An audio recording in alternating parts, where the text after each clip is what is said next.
Okay, it is 1 o'clock. Good afternoon, everyone. Can you hear me? That's good to hear. Hope you all had a good Memorial Day weekend, and I would like to call this meeting of the State Board of Elections to order. First order of business is I would request that any non-participants mute their lines. Members of the department who are participating include the Commissioner, Christopher Piper, Daniel Persico. From the Office of the Attorney General, we have Carol Lewis as our counsel participating. If I could, I'd like the secretary to call the roll to determine a quorum. Chairman Brink, Present. Vice Chair Dr. O'Bannon, Here. Secretary LaCruz, here. We have a quorum present. Governor Northam has declared that a state of emergency exists in the Commonwealth as a result of the potential spread of COVID-19, a communicable disease of public health threat. This meeting is being conducted consistent with the requirements for electronic meetings by public bodies during a state of emergency set forth in items 4-0.01 of House Bills 29 and 30 as passed by the General Assembly and signed by the governor in April of 2020. Purpose of this meeting is to transact statutorily required business of the board. Consistent with COVID mitigation efforts, this meeting is being conducted electronically, and the opportunity for public comment will be provided electronically. The board will receive public comment on agenda items prior to its action on that item, and an open public comment period will be offered prior to adjournment. Individuals participating by video conference should signify their wish to speak through the conference's chat feature. After they have spoken, individuals participating by audio will have the opportunity to speak. Without objection, individuals wishing to comment will be recognized for 3 minutes and may enter written comments into the record. The only item on our agenda today is consideration of alleged irregularities in the operations of the City of Richmond Electoral Board. At its meeting of April 20, the board directed me as chair to request that the Commonwealth's attorney for the City of Richmond investigate allegations of violations of Titles 24.2 and 2.2, which is the Virginia Freedom of Information Act of the code, by that city's electoral board. I did so by letter to the Commonwealth's attorney, Colette Wallace McEachin, dated April 26, 2021. Without objection, a copy of this letter will be entered into the minutes as Appendix A. On April 30, Ms. McEachin responded by a letter which is included in the board's working papers for this meeting. In that letter, Ms. McEachin stated her position that, first, the Office of the Attorney General was better suited to conduct an investigation of violations of Title 24.2, and second, that as a violation of the Freedom of Information Act is civil rather than criminal, any party aggrieved by an alleged violation of that act could institute civil process to cure the violation without intervention by her office. So that is the state of play with regard to this matter today. Do other members of the board have any questions or comments?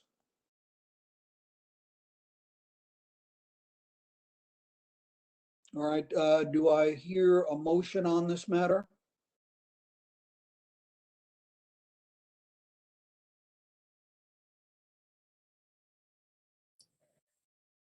So moved. Dr. O'Bannon?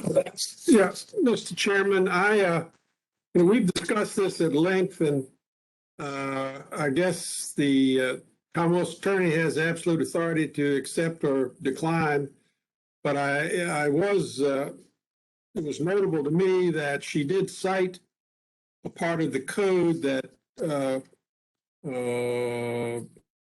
gives the authority to the Attorney General's office to do such investigations and prosecutions if there is election law involved. And I will make a motion. I know it's not Robert's rules perfect to talk and then make the motion, but I have talked to Ms. Lewis, and I am assured that her office has the statutory authority to properly investigate this, including potentially swearing witnesses and taking testimony, and then acting appropriately if further action such as prosecution is indicated. I think that's cited in Ms. McEachin's letter. So in light of that, I will go ahead and move that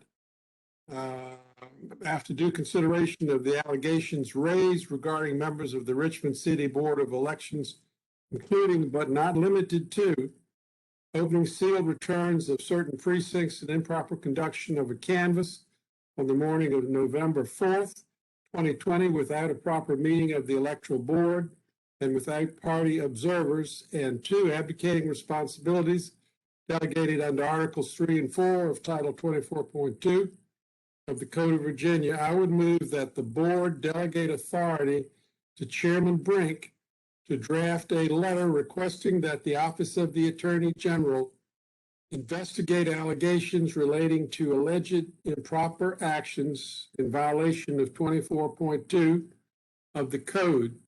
And I would also specifically ask that the chairman request of the AG's office an official report back to the State Board of Elections with their findings. It's been moved that that authority be delegated to me to request an investigation by the Office of the Attorney General relating to alleged improper actions in violation of 24.2 of the Virginia Code. Is there a second? Second. It's been moved and seconded. Does any member of the public wish to comment on this item? Can staff let us know? We have one.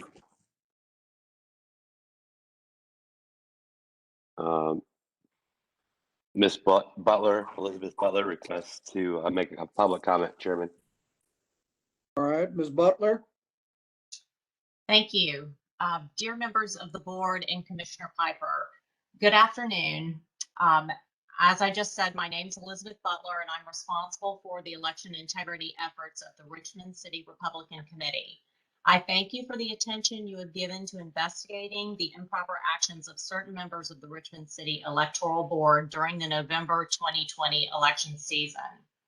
I encourage you to act with urgency, since we are now entering the 5th month of a dark cloud of suspicion hanging over the actions of the Richmond City Electoral Board. If the Richmond Commonwealth's attorney isn't able to investigate the Richmond Electoral Board's inappropriate actions, then I suggest the investigation be assigned to a special prosecutor. This would alleviate many legal entanglements, including Congressman Donald McEachin's McEachin was on the ballot last November when the election improprieties occurred. Commonwealth's attorney Colette McEachin is currently on the ballot in Richmond, and Jim Nachman, chairman of the Richmond City Electoral Board, is a member of the Richmond Bar. Furthermore, asking the Attorney General to investigate these matters will likely delay the process significantly and could place the Attorney General into a potential conflict of interest, as the Attorney General is currently on the ballot in Virginia. We have to think first about the citizens of Richmond who deserve a quick, fair, and complete investigation of the Richmond Electoral Board's actions. A special investigator has already been appointed in Richmond to investigate the events of last summer involving Mayor Stoney and the process he used to remove the Civil War monuments. Perhaps the Richmond Commonwealth's attorney can request the same special prosecutor investigate these matters as well. Thank you. Thank you, Ms. Butler. Are there any additional members of the public who signified they wish to be heard on this matter? I don't have anything unless there's anything in the FOIA box. Okay, Ms. Coles, is there anyone who signified in the FOIA box? I'm sorry, not the FOIA box, but the other room. I misspoke.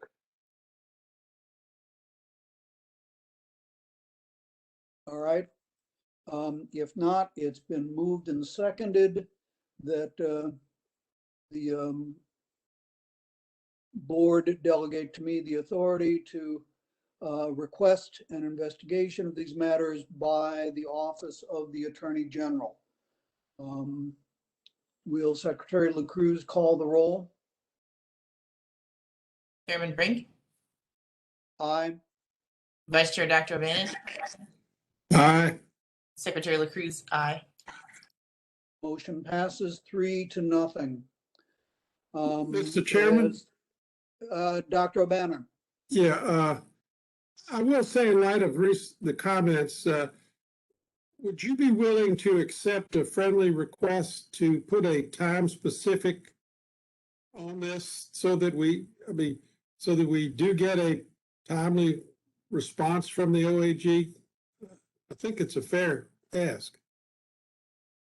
Probably the best course would be to consult with the Office of the Attorney General and find out what, in their view, their resources would dictate as far as a timetable. That's not a very reassuring answer. How would it be if we have the Office of the Attorney General give us an assessment at our June 22nd meeting? Would that be acceptable to you? Yes, as long as, so I realize sitting here that there almost may not be anybody who is not in some way involved or potentially conflicted in all this, just because of where we are. But I do think if we can get a timely response and get some action on this and get somebody to swear these folks in and find out what the bottom line is and give us that answer, that's what we need to get resolution to this. So I would be comfortable with that response. All right. I will incorporate that into the letter that I addressed to the Office of the Attorney General. All right. Are there any additional comments from members of the board? Can staff tell us if any members of the public wish to be heard on a matter not on today's agenda? Mr. Chairman, I don't have any further requests. All right. I do have one additional matter that I would like to address, if I can find the paper on which I have it. Board will stand in recess for just a couple of seconds.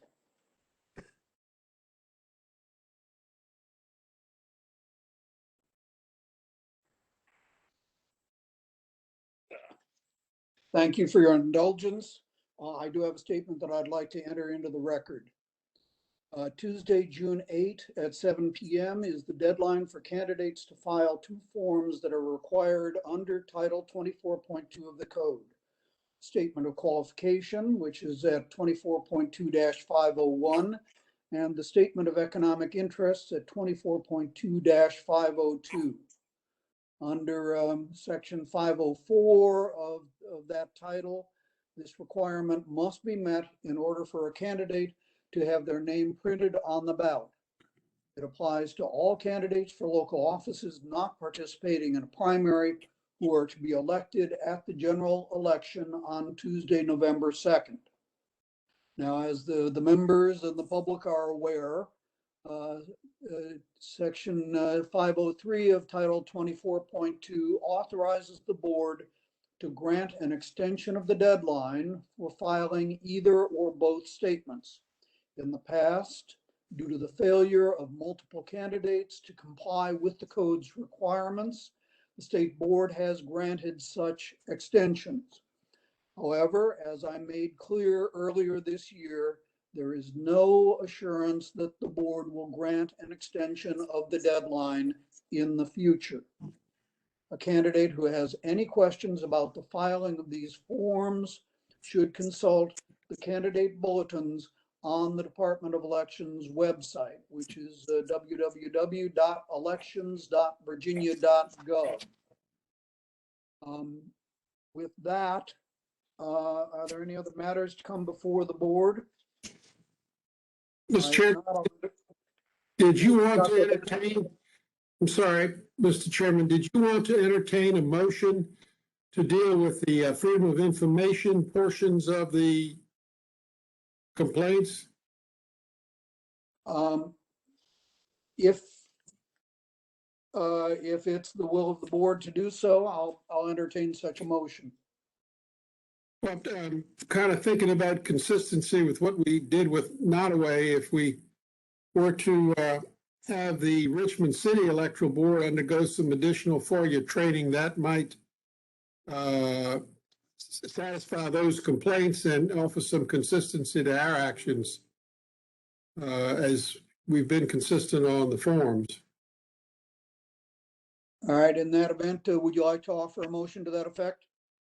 I'll move that we have the Richmond City Electoral Board require additional consultation with the Department of Elections related to the Freedom of Information Act, and that the Richmond Board attain additional training and proof of completion of such training. All right, is there a second for this motion? I would second, and just like the previous request, if we could add some type of deadline, at which point they should report back, maybe the next meeting. Very good. It's been moved and seconded. Does any member of the public wish to be heard on this motion? If not, the clerk will, or the secretary will call the roll. Chairman Brink, I vote aye. Vice Chair Dr. Bannon, Aye. Secretary LaCruz, aye. The motion passes 3-0. Is there any other business to come before the board? Mr. Chairman, I just wanted to take a moment to let the board know that I hope on June 22nd you have a very clear afternoon. We have an incredibly long agenda and lots of information to pour over. We are working overtime to get the documents you need in plenty of time to review, because you'll probably want to take a couple of hours weekends to review that information. But just a heads up that there will be a lot of information coming your way and a lot to discuss on June 22nd.